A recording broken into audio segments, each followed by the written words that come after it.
Welcome back. Time now to focus on a company we don't usually talk about, but Symphony Limited has seen a big up move today.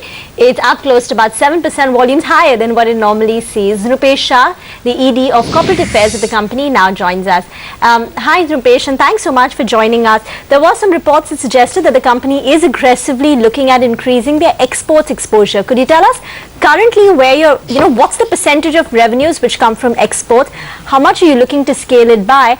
And are the margins higher in the export business vis-a-vis domestic revenues? Currently, on a consolidated basis, almost 27% of Symphony's revenue is generated from international business, out of which almost half is generated from North America through our subsidiary company. And on a standalone basis, close to 12% is generated from export international business. And as we have initiated exports only for last couple of years, and considering the product and potential, we see a good opportunity in medium to long term.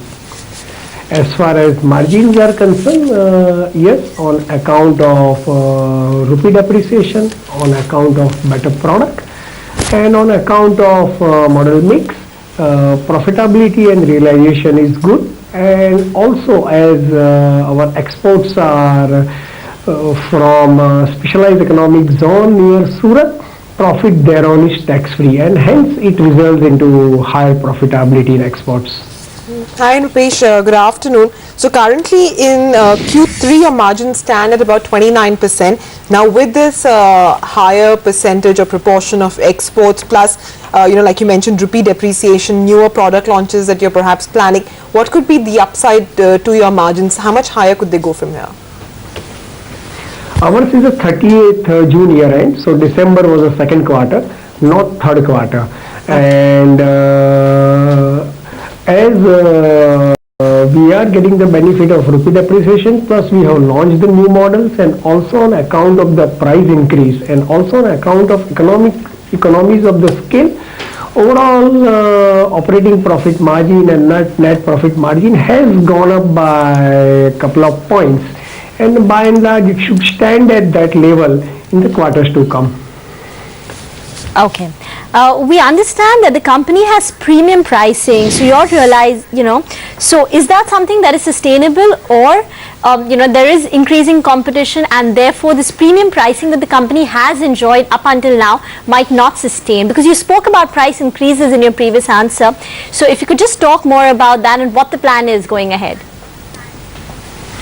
Look, currently also air cooler is a fiercely competitive industry. Our competitors are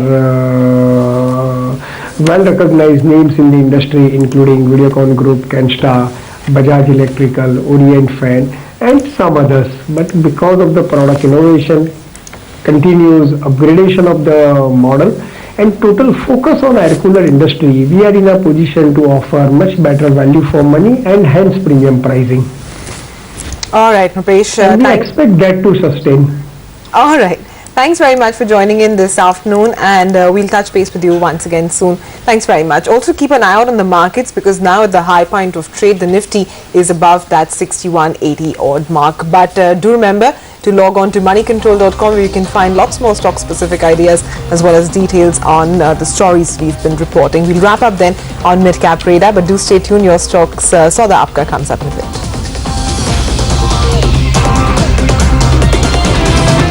MCX Stock Exchange, India's new stock exchange, presents Midcap Radar.